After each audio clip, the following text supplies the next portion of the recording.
नमस्कार, बहुत स्वागत है आपका डिबेट लाइव बड़ी बहस मध्य प्रदेश में। मैं हूं आपके साथ अमित शर्मा। 2 साल यानी वादों का एक दौर पूरा हुआ है और कामकाज का एक बड़ा हिसाब सामने आने वाला है।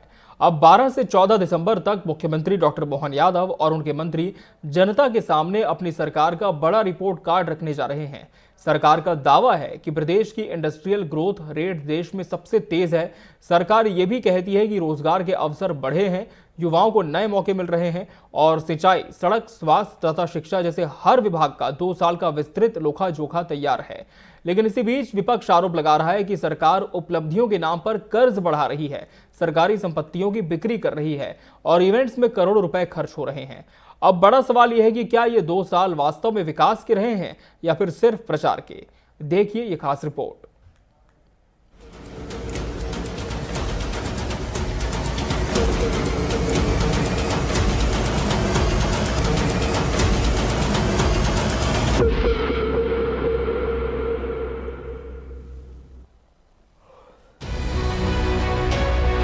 मुख्यमंत्री डॉक्टर मोहन यादव अपनी सरकार के 2 साल पूरे होने पर भोपाल में एक बड़ी प्रेस कॉन्फ्रेंस करने जा रहे हैं, जिसमें वे बताएंगे कि कौन कौन से वादे पूरे हुए हैं, कौन सी योजनाएं तेज रफ्तार में हैं और आने वाले 3 साल का रोड मैप क्या होगा।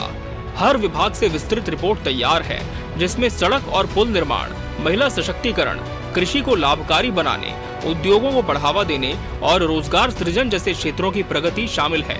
सरकार का बड़ा दावा है कि प्रदेश की इंडस्ट्रियल ग्रोथ रेट देश में सबसे ज्यादा है। सरकार ये भी कहती है कि युवाओं को रोजगार देने के प्रयास तेज हुए हैं, सिंचाई का क्षेत्रफल दोगुना करने की तैयारी है और जल गंगा संवर्धन जैसी मेगा परियोजनाओं पर लगातार फोकस है। सरकार का ये भी कहना है कि अच्छे काम में साथ है और अगर कहीं गलती होगी तो उसे बिल्कुल बर्दाश्त नहीं किया जाएगा। ये तो आपने खुद ही कह दिया, 2 साल बेमिसाल माननीय मुख्यमंत्री मोहन यादव जी के नेतृत्व में पूरा कार्यकाल हमारा जो मध्य प्रदेश का है वो यशस्वी था और यशस्वी है और आगे भी यशस्वी ही रहेगा। 2 वर्षों में सिंचाई, उद्योग, पर्यटन को गति देने के लिए उन्होंने प्रयास और कदम उठाए हैं, वो ऐतिहासिक है। इसके साथ ही 13 और 14 दिसंबर को जिलों में प्रभारी मंत्रियों की प्रेस कॉन्फ्रेंस होगी, जिनमें हर जिले की उपलब्धियां, किए गए काम और आगामी योजनाएं जनता के सामने लाई जाएंगी। सभी जिला कलेक्टर्स को निर्देश दिए गए हैं कि वे अपने जिले का पूरा हिसाब जनता को दें और पारदर्शिता बनाए रखें। सरकार इस पूरे अभियान को पारदर्शिता का महाअभियान बता रही है, जिसमें 2 साल का रिपोर्ट कार्ड बिल्कुल खुले मंच पर सामने रखा जाएगा। ऐसा कोई क्षेत्र नहीं बचा जहां विकास की गंगा डॉक्टर मोहन यादव जी के नेतृत्व में नहीं चली।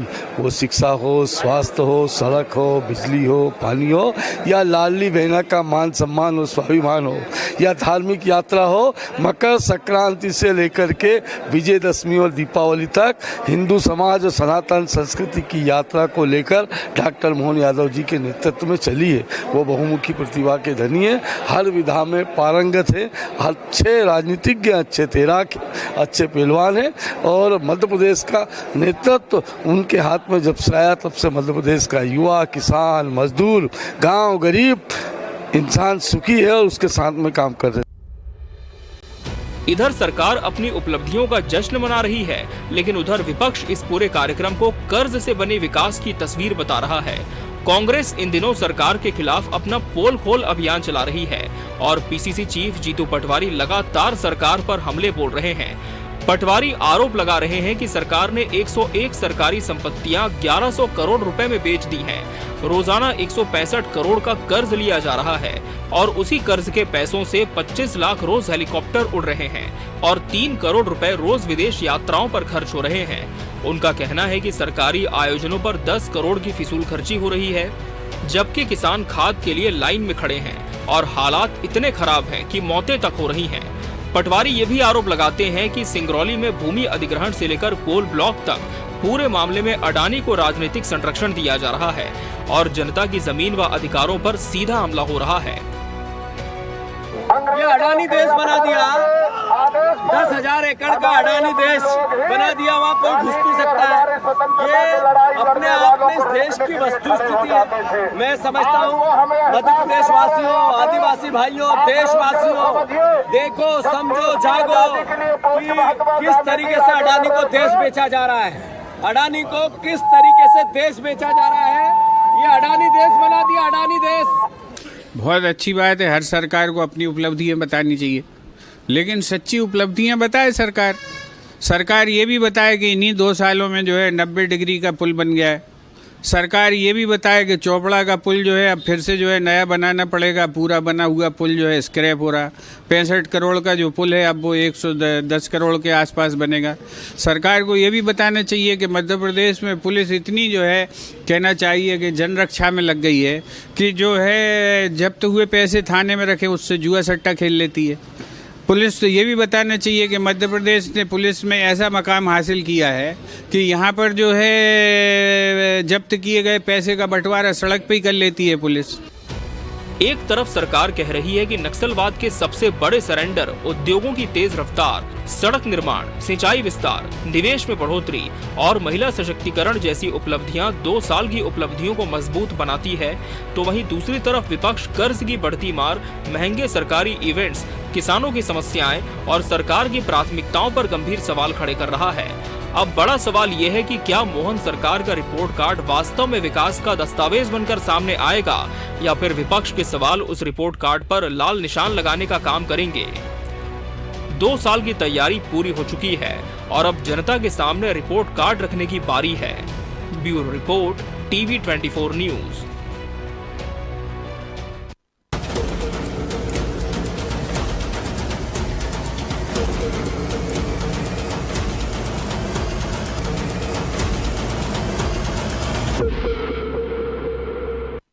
तो 2 साल की तैयारी, अब रिपोर्ट कार्ड की बारी। आज इसी विषय पर हम चर्चा की शुरुआत करेंगे हमारे खास पैनलिस्ट के साथ। हमारे साथ भाजपा प्रवक्ता योगेश गुप्ता जी जुड़े हैं। योगेश जी, बहुत स्वागत है आपका इस चर्चा में। कांग्रेस प्रवक्ता अंबिका शर्मा जी प्रतिपक्ष का पक्ष रखेंगे। अंबिका जी, आपका भी बहुत बहुत स्वागत है। और राजनीतिक विश्लेषक नीरज तिवारी जी भी इस चर्चा का अहम हिस्सा है। नीरज जी, आपका भी बहुत बहुत स्वागत है। योगेश गुप्ता जी, यूं तो काफी लंबी फेहरिस्त सरकार ने बताई है अपनी उपलब्धियों की इन 2 वर्षों में, लेकिन बतौर सरकार क्या सबसे बड़ी उपलब्धि डॉक्टर मोहन यादव सरकार की मानी जाए जो इन 2 सालों में प्रदेश के लिए सरकार ने किया है? नहीं, देखिए अमित जी, जब से डॉक्टर मोहन यादव जी ने मध्य प्रदेश में मुख्यमंत्री के रूप में कार्यभार संभाला है जी, तभी से निरंतर वो मध्य प्रदेश के युवाओं को रोजगार के लिए, अन्नदाता के उत्पादनों के लिए और महिला सशक्तिकरण के लिए और शिक्षा को कैसे प्रोत्साहित है उसके लिए निरंतर प्रयासरत है। न केवल प्रयासरत रहे बल्कि गंभीरता के साथ उन्होंने उस पर काम किया। और यही एक कॉन्फिडेंस है माननीय मुख्यमंत्री डॉक्टर मोहन यादव का जी, कि वो अपने 2 साल जो काम किए हैं उनका रिपोर्ट कार्ड मध्य प्रदेश जी 7.5 करोड़ जनता के समक्ष रखने जा रहे हैं। आप देखिए, इसके पहले कांग्रेस की किसी भी सरकार ने जी कभी अपने किसी कार्यकाल का रिपोर्ट कार्ड रखा है क्या? क्योंकि निकम्मों ने कोई काम ही नहीं किया जी, सिर्फ भ्रष्टाचार किया। हम काम कर भी रहे हैं, करते चले जा रहे हैं जी, और मध्य प्रदेश को विकास की दौड़ में अग्रसर बना रहे हैं। इसके लिए यथासंभव प्रयास भी कर रहे हैं जी, और विकसित भारत 2047 के मद्देनजर मध्य प्रदेश उस दौड़ में जी सहभागीदार बने, इसीलिए हम ये सब काम कर रहे हैं। और माननीय डॉक्टर मोहन यादव के नेतृत्व में प्रदेश सरकार ने कई ऐसे उल्लेखनीय काम किए हैं, जैसे कि 2024-25 वित्तीय वर्ष जी, उसको मध्य प्रदेश सरकार ने औद्योगिक वर्ष मनाने के रूप में संकल्प लिया था जी, और उसी संकल्प के अनुरूप 7 रीजनल इंडस्ट्री, ग्लोबल इंडस्ट्रीज के माध्यम से 30,777,000 करोड़ से ज्यादा का निवेश है, 13 लाख से ज्यादा जॉब अपॉर्चुनिटी जी। उसी तारतम्य अब आगे हम 25-26 को कृषि आधारभूत संरचना को लेकर आगे बढ़ने वाले हैं। तो इन्हीं सब बातों का उल्लेख होगा। डॉक्टर मोहन यादव की सरकार जो रिपोर्ट कार्ड कल और परसों पेश करने जा रही है वो आप सम्मानित मीडिया के समक्ष भी होगा, प्रदेश की जनता के समक्ष भी होगा जी। और कांग्रेस तो सदा कोसने का काम करती है। करती रहे, उससे फर्क नहीं पड़ता। हम काम कर रहे हैं, तो ठीक है। काम करने के लिए जनादेश हमें मध्य प्रदेश की जनता दे रही है। जी, अंबिका शर्मा जी जवाब दीजिए, सरकार ने काम किया है तभी साहस के साथ जनता के बीच जा रही है, रिपोर्ट कार्ड सामने रख पा रही है, लेकिन कांग्रेस सरकार के इस रिपोर्ट कार्ड को किस रूप में देखती है? कितने नंबर देंगे सरकार को इस रिपोर्ट कार्ड के? अमित भाई, ये जो इनका रिपोर्ट कार्ड है वो बिल्कुल झूठ का पुलंदा है। जी। ये सरकार के 2 साल और प्रदेश बदहाल, इस सरकार के पास उपलब्धियां गिनाने के लिए कुछ नहीं। जी। हाँ, हम बता रहे हैं उपलब्धियां क्या है। इस सरकार की स्वास्थ्य व्यवस्था इतनी चरमराई हुई है जी। कि मध्य प्रदेश के 1,30,000 लोगों ने बाहर इलाज कराए, आयुष्मान कार्ड धारियों ने, और सरकार का 4,864 करोड़ रुपया पड़ोसी राज्यों को भुगतान किया है आयुष्मान कार्ड का। ये इनकी स्वास्थ्य विभाग की का रिपोर्ट कार्ड है।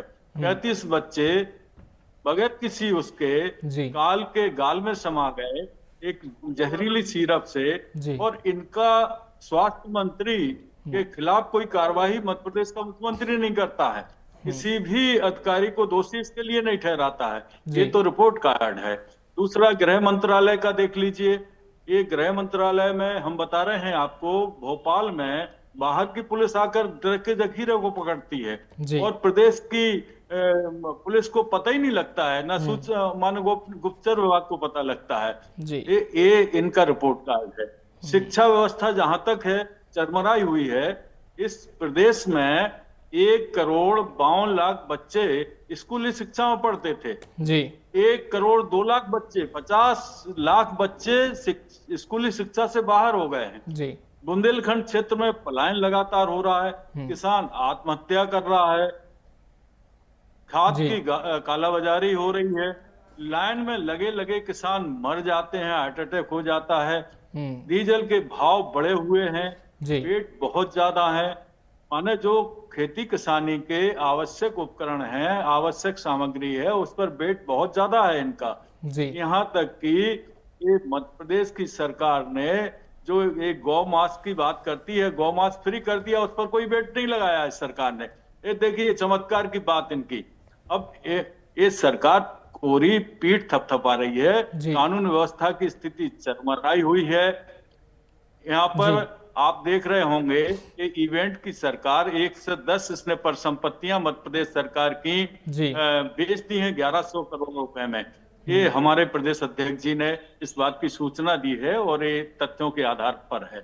ये सरकार कुछ भी नहीं कर रही है। जो दरिंदगी पिछले महीनों में हुई है हमारी बहन बेटियों के साथ, यहाँ की बहन बेटियां अपने आप को असुरक्षित महसूस कर रही हैं। प्रदेश में सामाजिक सद्भाव की क्या स्थिति है? संतोष वर्मा के खिलाफ ये सरकार अभी तक कोई कार्रवाई भी नहीं कर पाई है, और उस जो एक सामाजिक बेमनस्ता की भावना है इस प्रदेश में और बढ़ती जा रही है मज्जी, और ये सरकार उस अधिकारी के खिलाफ कोई कार्रवाई कर नहीं रही है, उसको एक हीरो और बना दिया है इस सरकार ने। ये तो इनके सरकार का रिपोर्ट कार्ड है। अब 165 करोड़ रुपए पर डे ले रही है सरकार, 5.25 लाख करोड़ रुपए इस पर कर्ज हो गया है सरकार पर। बिल्कुल, कर्ज की बात तो हमेशा कांग्रेस करती है, लेकिन इस पर भी मैं योगेश गुप्ता जी से जवाब जरूर लूंगा। अंबिका जी, मैं फिर से आपका रुख करूंगा, नीरज जी से हम जवाब ले लेते हैं तब तक।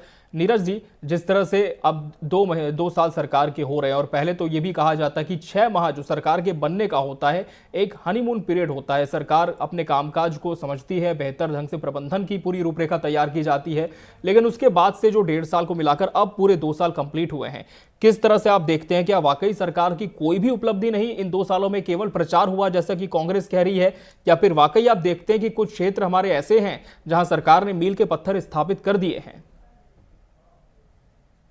बिल्कुल, जिस तरीके से अमित जी आप कह रहे हैं, मोहन सरकार के 2 साल, क्या यह विकास की दौड़ है या कर्ज की उड़ान?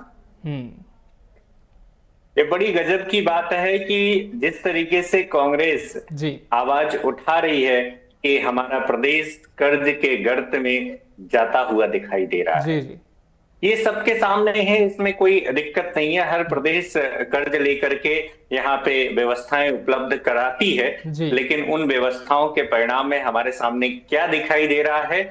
कुछ चीजें ऐसी हैं जो सरकार को बदनाम जरूर किया है। जैसा भी हमारे कांग्रेस के प्रवक्ता ने चर्चा किया कि खांसी की सिरप से जो जाने गए, दिवाली के समय जो कार्बाइड गन से आंखें खराब हुई हैं, और प्रतिमा बागरी के जो भाई के ऊपर जो अभी ब्लेम चल रहा है कि इनके साथ ऐसी घटनाएं हैं जो सबके सामने विदित है।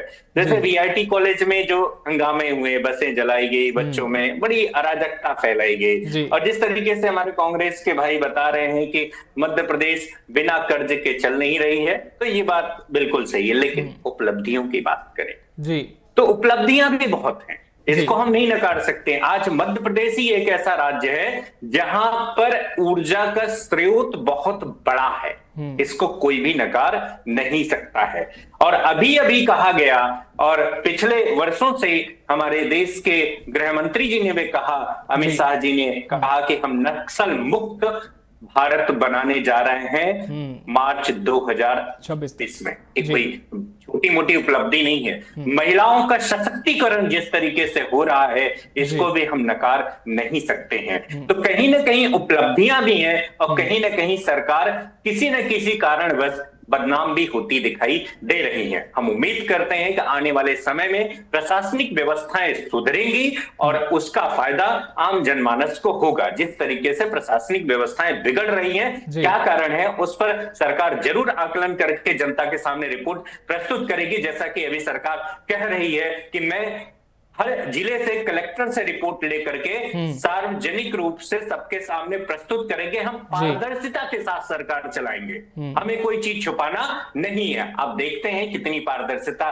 दिखाई देती है, वो तो वक्त ही बताएगा। बिल्कुल, और कहीं ना कहीं मुख्यमंत्री की प्रेस कॉन्फ्रेंस जब होगी तब भी पूरा विभागीय लेखा जोखा भी प्रस्तुत किया जाएगा। और अब सरकार के जब 2 साल हो रहे हैं योगेश जी, तो मुख्यमंत्री खुद विभागवार सभी डिपार्टमेंट्स की समीक्षा भी कर रहे हैं। लेकिन जिस तरह से यहां पर एक बात बार बार सामने आती है योगेश गुप्ता जी की, कुछ विवाद भी सरकार के इस कार्यकाल में हुए। हालांकि कुछ चीजें इसमें ये भी हम स्पष्ट करना चाहें जिन पर सरकार का पूरी तरह से पहले कंट्रोल नहीं था, लेकिन जब स्थिति सामने आई तो बहुत हद तक सरकार ने मोर्चा संभाला, निर्देश भी दिए, कार्रवाइयां भी हुई। लेकिन जैसा कांग्रेस का आरोप है योगेश जी की, शिक्षा, स्वास्थ्य, महिला सुरक्षा के मामले में सरकार पूरी तरह विफल है। और हम अपनी फ्लैगशिप योजनाओं की बात तो करते हैं, लेकिन उनकी पूर्ति के लिए हम कर्ज लेते हैं, जनता को और हम डेट में डुबाते जा रहे हैं।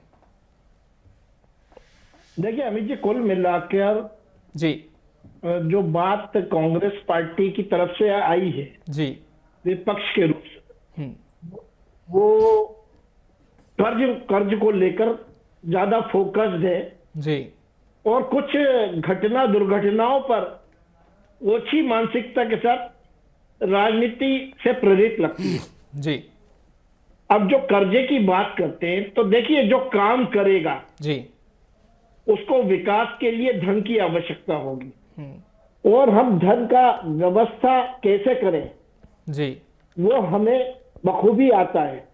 हम कमलनाथ जी की तरह खजाना खाली है का रोना रोकर मध्य प्रदेश को पिछड़ा और बीमारू राज्य बने नहीं रहने दे सकते जी, जो कि दिग्विजय सिंह जी के 10 साल के शासन में रहा।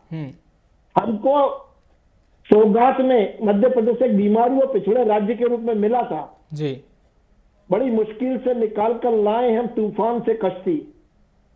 तो कश्ती को तूफान से निकालने में जो प्रयास, जो संसाधन चाहिए जी, निश्चित रूप से उसके लिए अतिरिक्त धन की आवश्यकता होती है। 2003 में जहां मध्य प्रदेश की आर्थिक विकास दर 3% थी जी, आज 16% है। और जो हमारी जीएसडीपी है जी, जो मध्य प्रदेश में 2003 में 71,594 रुपए होती थी, 71,594 लाख रुपए, आज 15 लाख करोड़ से ज्यादा की जीएसडीपी मध्य प्रदेश की है जी, और इसके अकॉर्डिंग 4% तक जी, अकॉर्डिंग टू रूल हम कर्ज ले सकते हैं। और अभी हम 3.34% जी की पोजीशन में हैं, और जिसकी अदायगी भी की जा रही है मैं ब्याज के की जा रही है, और विकास कार्यों को अंजाम भी दिया जा रहा है जी। तो निश्चित रूप से काम करेंगे तो पैसे का व्यवस्थापन होगा। 2-4 चीजों के माध्यम से हमारे साथी प्रवक्ता की आंखें खोलना चाहूंगा। पार्वती काली सिंध चंबल लिंक परियोजना जी एक महत्वपूर्ण परियोजना थी, जिससे 40 लाख लोगों को स्वच्छ पेयजल मिलेगा। जहां जी। एक तरफ भाई कृषि के लिए 6.13 लाख हेक्टेयर भूमि सिंचित होगी। जी 72,000 करोड़ की यह परियोजना है, जिसमें केंद्र की सहायता छोड़कर जी मध्य प्रदेश सरकार का भी अंशदान है। एमपी के 13 जिले लाभान्वित होंगे। 3217 गांव तक सीधा लाभ होगा। जी इसी प्रकार छतरपुर में केन बेतवा लिंक परियोजना, उसका भी शुभारंभ किया गया। जी 21% से ज्यादा बिजली का उत्पादन किया गया। 5,000 मेगावाट से बढ़कर 7,000 मेगावाट तक पहुंचे। जी पावर एक्सचेंज के द्वारा 5.15 यूनिट बिजली पर यूनिट के हिसाब से हमने 2755 मिलियन टन यूनिट बेची। जी तो ये सौर ऊर्जा ग्रीन एनर्जी आगर मालवा में 880 मेगावाट का उत्पादन शुरू हो गया है। जी दोधन ओंकारेश्वर में फ्लोटिंग प्लांट। तो ये सारे वो काम है जो अन्नदाता, महिला सशक्तिकरण और एजुकेशन सेक्टर के ऊपर इन्होंने प्रश्न उठाया। अंबिका जी ने जी 36,000 करोड़ से ज्यादा का शिक्षा के लिए बजट निर्धारित था जी पिछले वित्तीय वर्ष 24-25 में।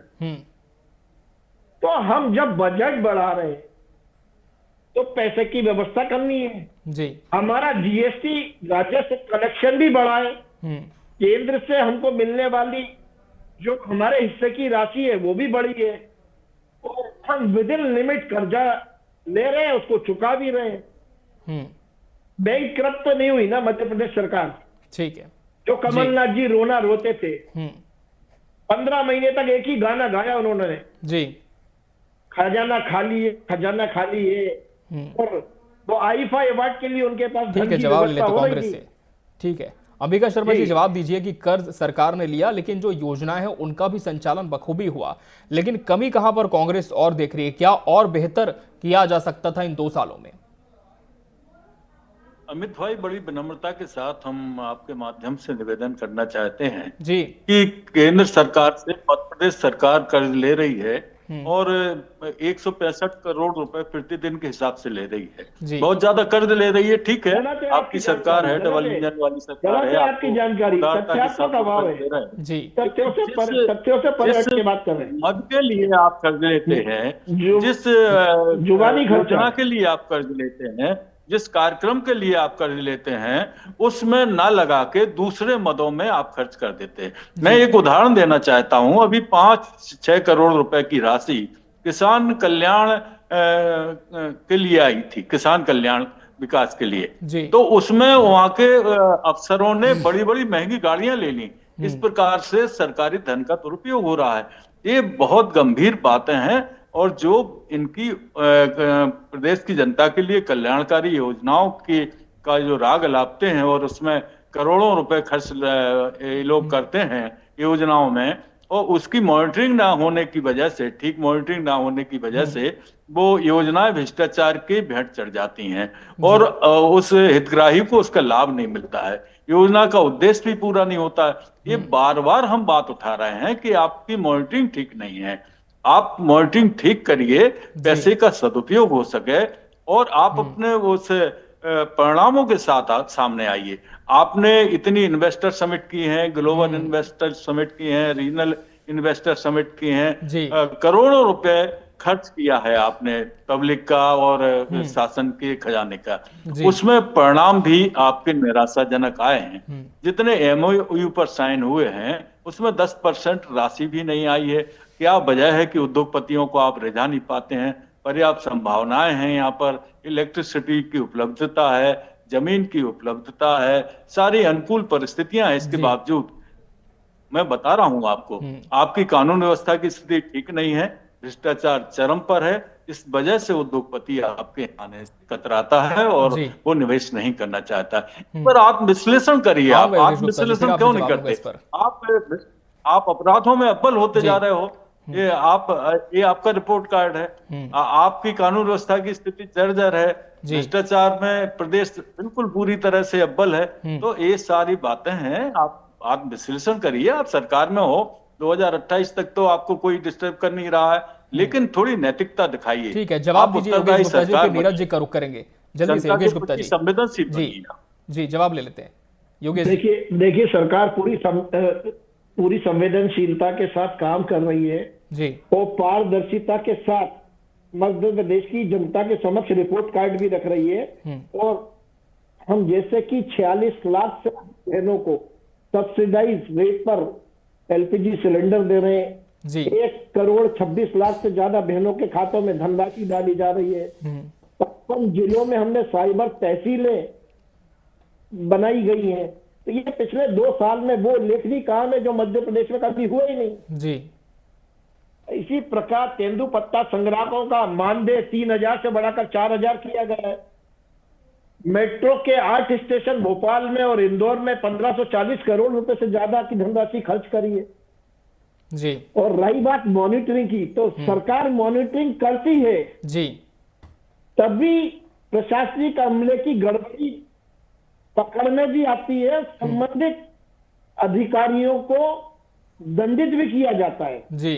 तब सेरप मामले में भी मध्य प्रदेश सरकार ने फौरी तौर पर संज्ञान लेते हुए तमिलनाडु की कंपनी के डायरेक्टर को भोपाल से पुलिस जाकर पकड़कर लाई है। कोई कोताही नहीं जी। मंत्री के ऊपर आरोप लगाया बिना किसी संरक्षण के, बिना किसी प्रोटेक्शन के, उस अपराधी को शिक्षों के पीछे किया जी। तो हम निरंतर भ्रष्टाचार पर भी काम कर रहे हैं, हम लॉ एंड ऑर्डर पर भी काम कर रहे हैं। ठीक है। और स्वास्थ्य सेवाओं को लेकर 3 करोड़ 65 लाख से ज्यादा लोगों ने आयुष्मान योजना के अंतर्गत मध्य प्रदेश में इलाज कराया है जी। अगर कुछ जटिल बीमारियों के लिए उन्हें राज्य से बाहर जाना पड़ा है जी, तो उसके लिए भी सरकार प्रयासरत है कि आगे भविष्य में वो सारे संसाधन। समय कम रह गया, जल्दी से नीरज जी का रुख कर लूंगा। नीरज तिवारी जी, योगेश गुप्ता जो भी दावे कर रहे हैं सरकार के कि ऑन रिकॉर्ड ये सारी चीजें हैं, क्या वाकई आप देखते हैं कि हकीकत के बहुत करीब ये दावे हैं? और परिणामों की कितनी सुनिश्चितता आप देखते हैं जो कि सरकार ने घोषणा है कि परिणामों में कितनी तब्दीली हम देख पाए हैं इन 2 सालों में? योगेश गुप्ता जी जो अपनी बात रख रहे हैं वो कुछ हद तक सही है, लेकिन अधिकतर जो बातें हैं वो केंद्र सरकार की बात रख रहे हैं, राज्य सरकार की बातें नहीं रख रहे हैं। अच्छा। और जहां तक बात है मध्य प्रदेश सरकार की उपलब्धियों की, तो बिल्कुल सही है, उपलब्धियां भी हैं अभी वर्तमान में। और कुछ तरीके से हम देखें तो यहाँ पे लॉ एंड ऑर्डर की जो स्थिति है वाकई में बड़ी गंभीर है। यदि हमारी ये मजबूत होती स्थिति तो मध्य प्रदेश में महिला उत्पीड़न का जो रेशो है वो सबसे अधिक नहीं दिखाई देता। यदि हम कांग्रेस के चश्मे से देखें तो बहुत सारी चीजें हैं जो यहाँ पर दिखाई दे रही हैं, जो होना नहीं चाहिए था। समय के साथ चीजें बदलती हैं, ये बात तय है कि पहले जो घटनाएं होती थी वो घटनाएं बंद हुई हैं, लेकिन समय के साथ हमें और मजबूती के साथ सामने पेश आना चाहिए। जो अभी सरकार में वो कमियां दिखाई दे रही हैं, लेकिन हम उम्मीद करते हैं डॉक्टर मोहन यादव की सरकार जिस तरीके से प्रयासरत है, आने वाले समय में सब कुछ अच्छा हो जाएगा। बिल्कुल, सब कुछ अच्छा हो, प्रदेश की बेहतरी के लिए हो, यही सरकार का प्रयास भी होना चाहिए। बहरहाल समय हमारे पास इतना ही था इस चर्चा के लिए। आप सभी मेहमानों का बहुत बहुत धन्यवाद हमसे इसमें जुड़ने के लिए और इसका सार्थक हिस्सा बनने के लिए। इसी के साथ बड़ी बहस डिबेट लाइव मध्य प्रदेश में आज के लिए फिलहाल इतना ही। मुझे और पूरी टीम को दीजिए इजाजत। नमस्कार।